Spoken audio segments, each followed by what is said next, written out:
কৃষ্ণেন্দু অধিকারী আমাদের সঙ্গে রয়েছেন সরাসরি। কৃষ্ণেন্দু, তুমি যে 5 তারা বিশ্ববিদ্যালয়ের কথা বলছিলে, যাদবপুর বিশ্ববিদ্যালয় ন্যাকের গ্রেডে একেবারে অন্যতম সেরাদের মধ্যে একটা, সেখানে কলেজের ক্যাম্পাসের মধ্যে সোশ্যাল চলছে, আর কি পাওয়া গেল? ভাইরাল ছবি কি বলছে?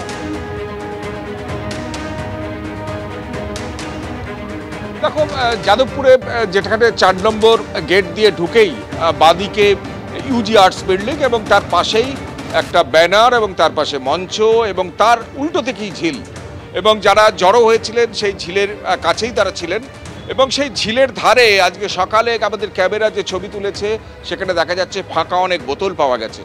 স্বাভাবিকভাবে এই প্রশ্ন উঠছে যে ছাত্রদের একটা শিক্ষা প্রতিষ্ঠানের মধ্যেই এই ছবি কেন দেখা যাবে, এই দেখা যাওয়াটা কতটা অভিপ্রেত।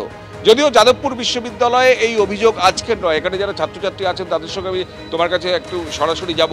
এই যে বিভিন্ন বোতল ছড়িয়ে আছে, এই অভিযোগ তো আজকের নয়। নিশ্চয়ই, দেখুন এই অভিযোগটা শুধু আজকে নয়, এর আগেও যখন স্বপ্নদ্বীপের কেস হয়েছিল তখনও আপনারা দেখেছেন এখানে শুধুমাত্র বোতল নয়, আরও বিভিন্ন অসামাজিক জিনিসপত্র পাওয়া গেছিল।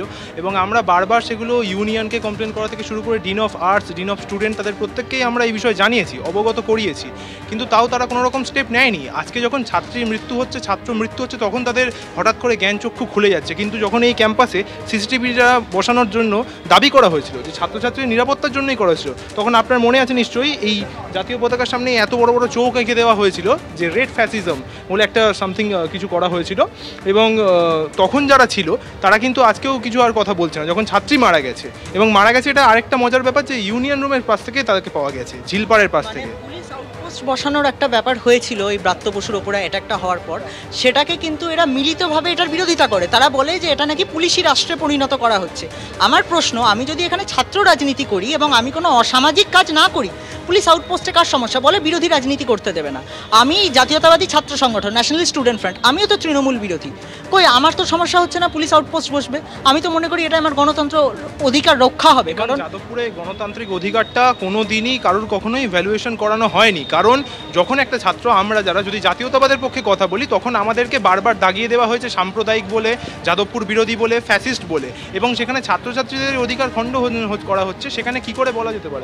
অর্থাৎ এই যে ছাত্রছাত্রীদের আচরণ, সে নিয়ে ছাত্রছাত্রীদের মধ্যে থেকে প্রশ্ন উঠছে যে এখানে বারবার সিসিটিভি বসানোর কথা বলা হলো, ছাত্রছাত্রীদের তরফ থেকে তার বিরোধিতা আসছে, এবং বারবার সিকিউরিটির কথা বলা হলো, ছাত্রছাত্রীদের একটা অংশ থেকেও বিরোধিতা আসছে।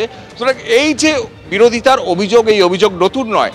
এবং যেটা বারবার দেখা যাচ্ছে যে একই ঘটনার পুনরাবৃত্তি হচ্ছে, যে উজ্জ্বল ছাত্রছাত্রী তারা প্রাণ হারাচ্ছেন, কেউ জলে ডুবে মারা যাচ্ছেন, কেউ র্যাগিংয়ের শিকার হচ্ছেন, কোনো ছাত্র হচ্ছে এখানে আন্দোলন করতে গিয়ে শিক্ষামন্ত্রীর গাড়ির চাপে তার চোখ নষ্ট হয়ে যেতে বসেছিল, একটা সময় তিনি আবার সুস্থ হয়ে বিশ্ববিদ্যালয়ে ফেরত এসেছেন। অর্থাৎ যত কাণ্ড যেন যাদবপুরে, এবং সেই যাদবপুর, যে যাদবপুর তুমি বলছিলে যে ন্যাকের সর্বোচ্চ গ্রেড, যে যাদবপুর কেন্দ্রীয় সরকারের র্যাঙ্কে গোটা দেশের মধ্যে রাজ্যের শ্রেষ্ঠ ইউনিভার্সিটি, রাজ্য ইউনিভার্সিটি হিসেবে, সেই যাদবপুরের অন্দরেই কিন্তু এই প্রশ্ন উঠছে যে একটা অনুষ্ঠান, সেই অনুষ্ঠান নির্দিষ্ট সময় পেরিয়ে যাওয়ার পরে চলছে, সেই অনুষ্ঠান দেখতে গিয়ে একজন ছাত্রী জলের কাছে চলে যাচ্ছেন, পড়ে যাচ্ছেন, এবং তার সহপাঠীরা তাকে উদ্ধার করছেন, এবং তারপর বিভিন্ন জায়গায় জিনিসপত্র, বোতল টোতল উদ্ধার হচ্ছে। অর্থাৎ এই অভিযোগ ছাত্রদের অভ্যন্তর থেকেই আসছে, ছাত্রদের বিরুদ্ধেই। ধন্যবাদ কৃষ্ণেন্দু।